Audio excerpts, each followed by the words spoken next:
с полным сохранением качества волос, в прямом смысле, отвалятся. Также намешаем 60 грамм. И я сегодня не буду работать один, сегодня Анечка будет мне помогать. Но вот представьте, как вы будете выдувать эти волоски. В самый момент, да, никаких каскадов мы резать не будем, потому что потом вот это вот шарик такой прикольный. Не вот так, а немножечко назад. Белоснежное полотно абсолютно снежного цвета совершенно не нужно. Ничего лишний раз ни с чем не соприкасается. Но эту, кстати, прядь единственное можно вот сюда вот так вот переложить. Будем делать еще и эффект колорирования по достаточно простой, но очень-очень удобной схеме. И в принципе не скажешь даже, да, что мы тут это 4 часа что-то там ковырялись. Ну так, намазали, осветлили. Рок-н-ролл? Да, кстати. Мы полностью выдержали нашу вторую фазу. Сейчас Аня смыла волосы просто водой, и мы приступаем к первичному тонированию с нейтрализацией. То самое, вызвавшее бурю обсуждений тонирования 12 рядом. Оно работает, оно применимо, но сразу говорю оговорочку, применимо к плотным волосам в хорошем состоянии. Если волосы тонкие, рассыпаются, ломаются, имеются переосветленные, поврежденные участки, не рискуйте. На плотных, толстых волосах, которые мы имеем у Иры, это абсолютно можно использовать. Что мы будем делать? 12-16, 12-89, 12-96, 12-0. Натуральный, который не затемнит и не позволит другим оттенкам провалиться. Пепельно-фиолетовый даст холодную розовинку.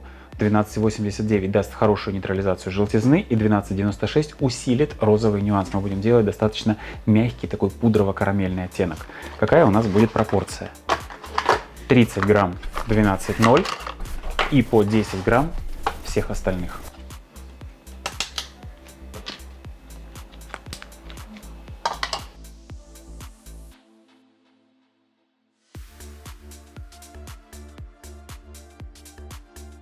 И в пропорции 1 к 2 окислитель 6%, то есть 120 грамм. Ну и поскольку данный коктейль является достаточно агрессивным, в нем много аммиака, нам необходимо краситель умягчить. Мы используем Plex защиту, будь то Olaplex, Velaplex, в данном случае Moneplex. Используем его 6 грамм, поскольку у нас 60 грамм красителя. 1 миллилитр или 1 грамм на 10 грамм краски. Месим, одеваем перчатки и быстро будем все это наносить прямо на мойке. Для того, чтобы выполнить такое тонирование, волосы должны быть хорошо отжаты полотенцем, в них не должно быть большого количества воды, только самый минимум.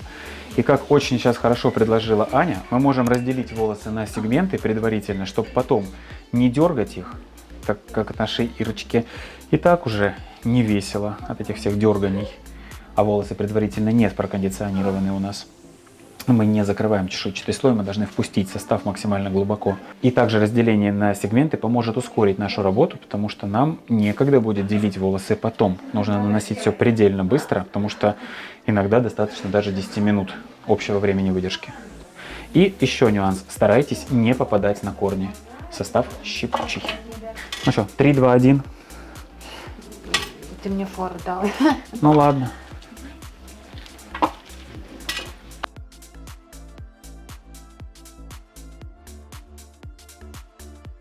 Их мин воняет. Что за кроты завели?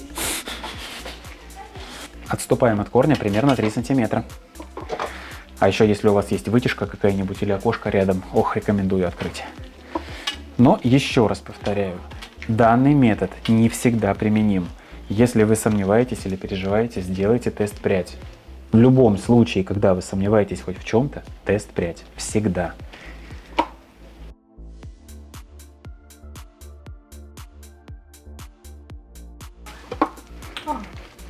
Интересно, кто? Я, наверное, да? Да, я люблю делать девушкам больно. Я же не знаю, кто я. Садистские наклонности по всему. Ой, ну, наверное, да. Жгу волосы порошками. Режу ножницами. Кстати, а вы любите стрижки горячими бритвами или просто бритвами? Что-то я начинаю периодически наблюдать в Инстаграме, что данная техника очень неплохо набирает обороты. Кто пользовался, кто нет. У меня был период, когда я работал опасными бритвами прям очень часто. Потом почему-то разонравилось. Слушайте, фольги хватило практически сразу четко. Почему? Ты даровал разве? Ты даровала две или три Нет, это прядки. я даровала вообще не на то. А, да? О, Да. ну короче, фольги хватило. Состава Чё тут? тоже хватило. Идемте сюда, смотрите, что у нас тут происходит. Вот они, наши первые пряди. А куда у нас девалась желтизна? Она уже становится бежевой. Самое главное, не переставайте эмульгировать. Работаем почти от самого корня, на самый-самый корень почти что не залазим. Если где-то попадет, то ничего страшного, но специально втирать его туда не надо.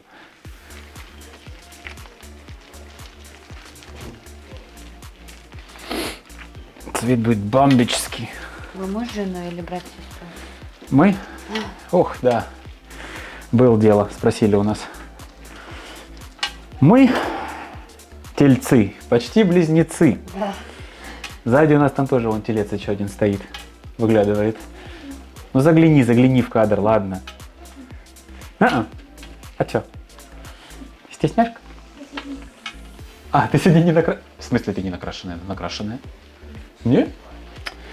Да что все были такие не накрашенные, как... Точнее, все накрашенные, как ты не накрашенная.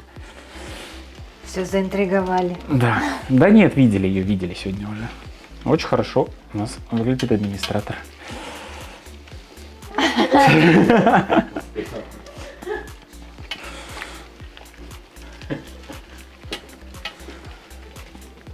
Мне очень нравится уже. А, да. Не бойся.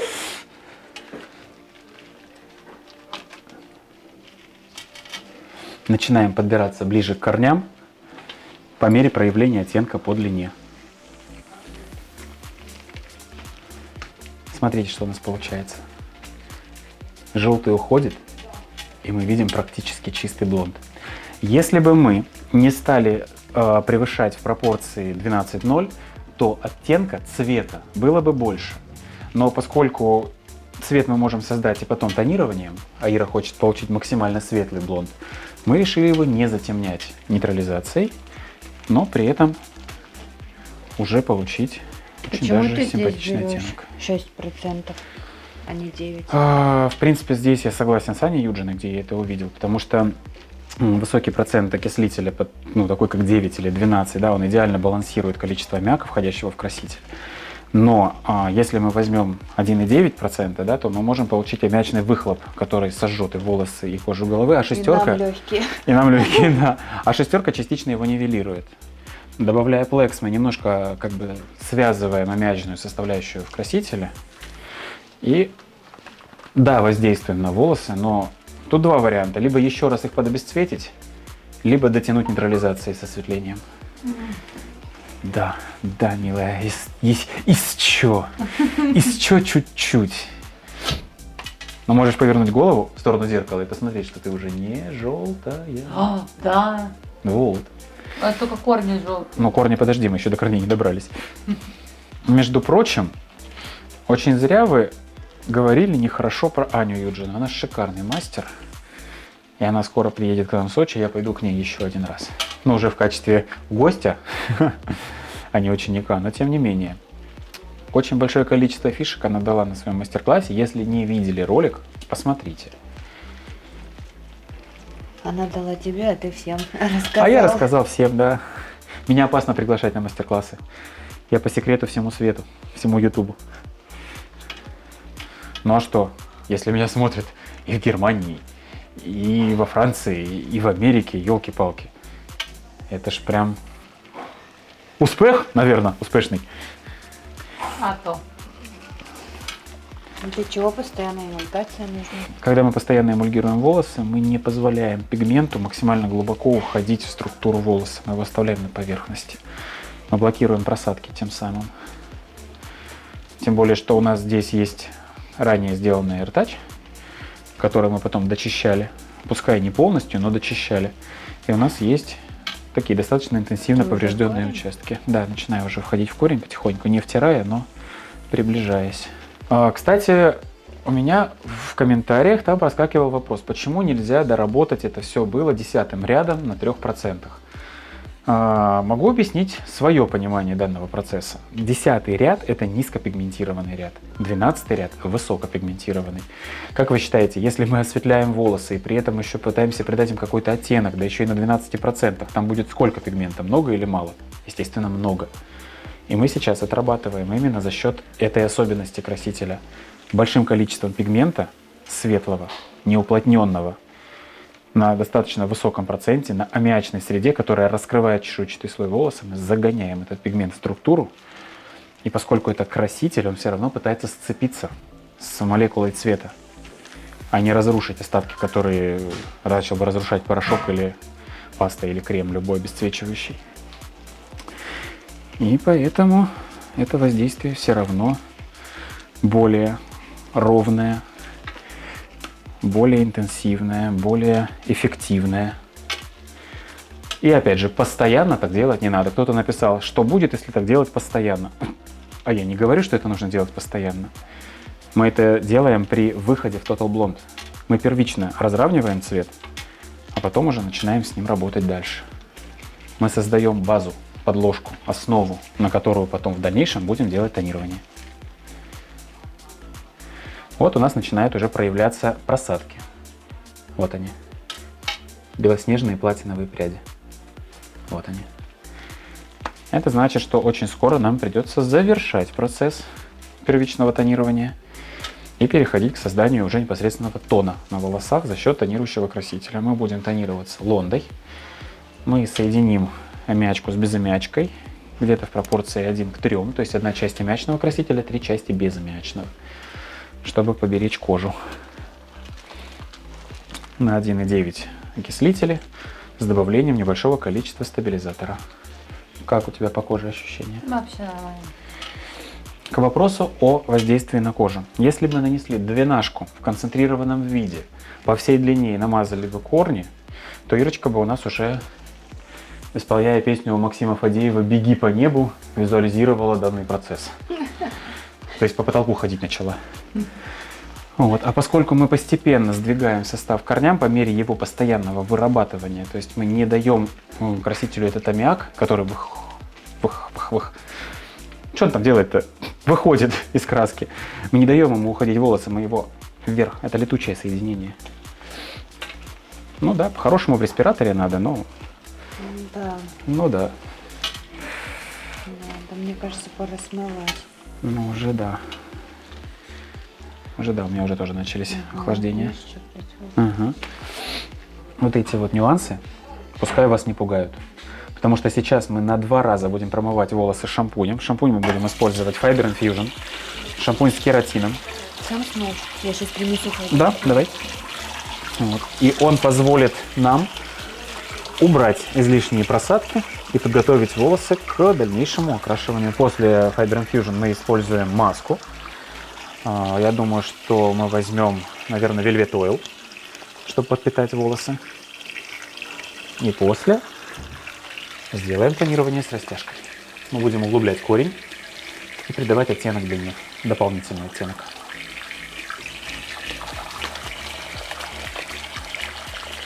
Холодненько и при этом светленько.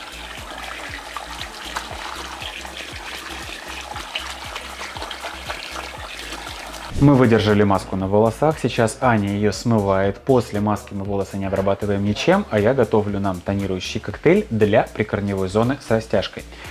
Непростой микс, достаточно непростой, и далеко не каждый может его смешать, потому что мы будем использовать 2 оттенка из новой коллекции. Они не у всех есть, но тем не менее они дают свой результат. Основа 8,38, 40 грамм. Цветовой нюанс расцветления 9,16, 10,0, 10,73 по 10 грамм. И новая коллекция оттенков – это перламутровые призматические, призматик. 9,86 жемчужно-фиолетовый и 9,96 сандре-фиолетовый. Почему мы используем такое количество жемчуга, сандре, пепла и так далее? У нас достаточно выраженный желтоватый оттенок на прикорневой зоне. Чтобы у нас этого желтоватого тона на более холодной длине не проявилось, мы должны взять фиолет. Если мы возьмем исключительно фиолет и ничем его не разбавим, мы можем получить фиолетовую прикорневую зону. Для этого как раз таки у нас и будут использованы оттенки 10.0 и 10.73. Натуральная, прозрачная, светлая база. И 73 направление нежно-розовое. Розовый погасит интенсивно фиолетовый. Но, естественно, за основу мы кладем 8.38, золотисто-жемчужное направление. Оно ближе к натуральному. Это стойкая краска. Она уйдет максимально глубоко в кортекс, она позволит цвету задержаться и уплотниться на корнях, ну и, соответственно, она такая холодноватая и может даже немножко засерить. И поэтому как раз-таки вот эти вот наши призматики выровняют и не дадут вот этой вот той самой серости, грязи, пепла или фиолета. И все-таки бывает у меня, вы знаете, да, в процессе создания микса что-то хочется добавить. Все-таки немножечко я скорректирую наш рецепт и скорректирую его чуть-чуть в теплую сторону за счет добавления оттенка 8.3. Совсем чуть-чуть золота, буквально 3 грамма. Это стойкая краска. 8.3. Смешиваем на окислителе 1,9% в пропорции 1 к 2.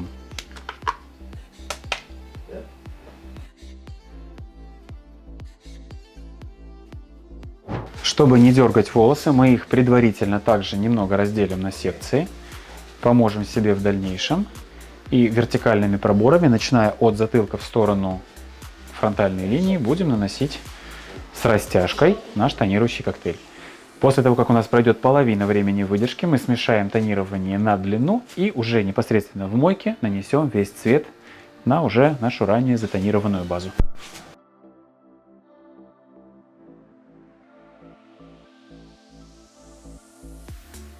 Сейчас мы делаем второе промазывание. Мы добавляем состав на корни и начинаем делать легкую растяжку.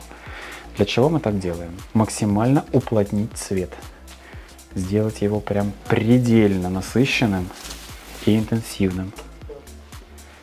Волосы у нас обесцвечены, они абсолютно пустые. И пигмента им нужно тоже очень много. Мы выдержали наш состав 15 минут на корнях и прикорневой зоне. Теперь нам нужно распределить состав еще и по длине. Для этого мы его немного проэмульгировали и добавляем коктейль из оттенков 9.16 и 10.81 в пропорции 1 к 1, то есть пополам. На оксиде 1,9, 1 к 2. Вот, мы проэмульгировали нашу прикорневую зону чуть ближе к середине. И сейчас в стык, немного заезжая на нашу эмульгацию, наносим концы. Наносим состав обильно. Красителя мы не жалеем. Могу сказать вам так, что в данной работе себестоимость расходных материалов уже превысила 4000. И я еще не считал тонирование, так что я думаю, что в районе 5000 только расходник будет. Это окрашивание дорогостоящее, очень трудоемкое. И если вы хотите сделать круто, экономить в таких вариантах нельзя. Но, и скажу честно, если клиент не готов нести материальные затраты, не беритесь, цените свой труд, потому что сделать по-братски за 2000 рублей такое окрашивание, ну, разве что, как я поприкалывался в самом начале ролика, просто все намазать и выдержать. Только вот вопрос, уйдет ли клиент с волосами? Да и в принципе, одного блондора у нас ушло больше банки. О чем речь? Ребят, ну а если вы досмотрели ролик до этого момента, еще не поставили лайк, я думаю, вы знаете, что мне от вас нужно? Очень нужно. А еще репост. Сейчас для Instagram, для YouTube, для TikTok, в общем, для любой соцсети очень сильно важны репосты. Если не сложно, а мне приятно. А мы для вас еще потом такого поназаписываем. И между прочим, видимо, тема AirTouch для вас не так сильно интересна, потому что на ролике про контуринг всего 3500 лайков, а просмотров уже почти 30 тысяч. Не хотите схемы? Ну окей. А если хотите, 5000 лайков и схемы для вас. Ссылка вот тут.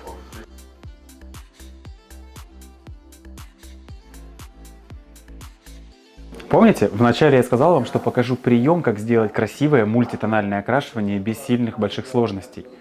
Я думаю, вы поняли, о чем я говорил. Это и есть наша растяжка.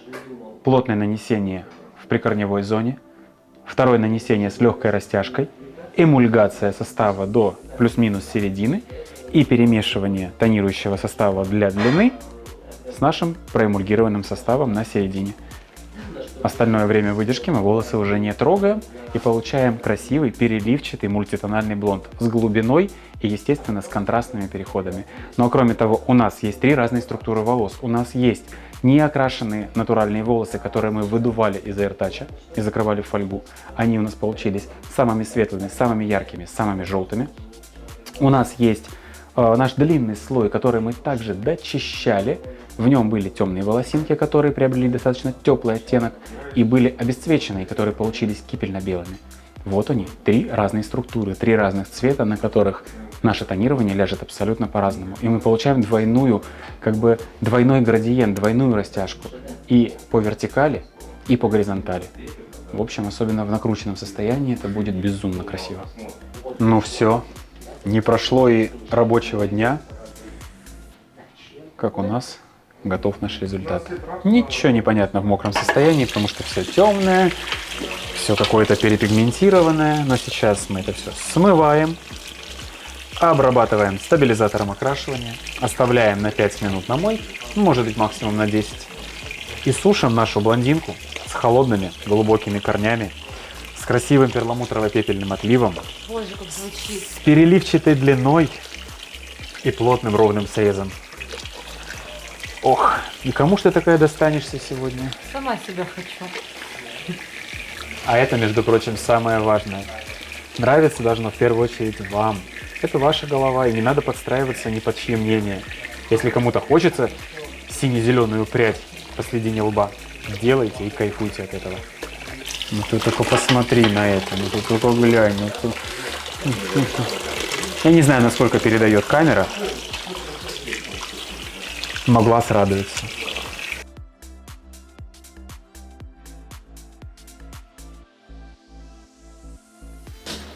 Как видите, мы получили блонд. Мы сохранили качество волос. Ну, может быть, там 2-3 волосинки где-то и намоталось, но тем не менее, мы сделали его светлым. Мы не стали его перебеливать и достигать каких-то невообразимых 14 уровней глубины тона, которые, ну, в принципе, нам и не нужны, тем более Ира и не просила суперблонд. Мы сделали легкое углубление в прикорневой зоне.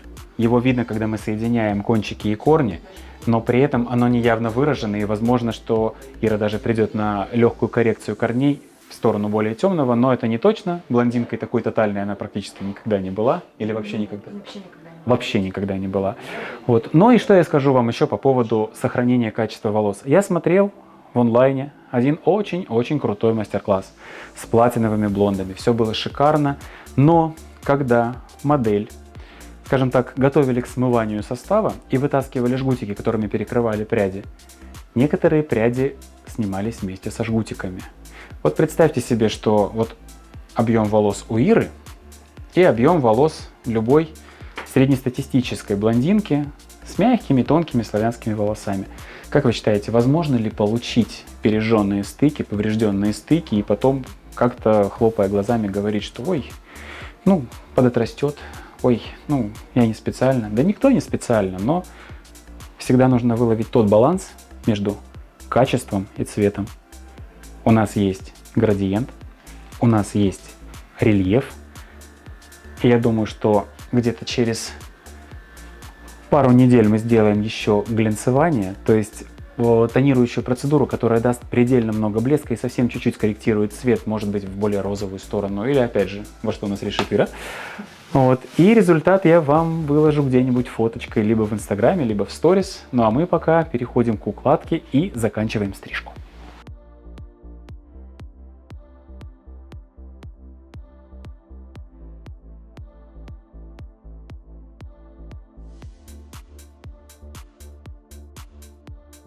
Ох, и не скажешь, что 8 часов назад были просто небольшие корешки.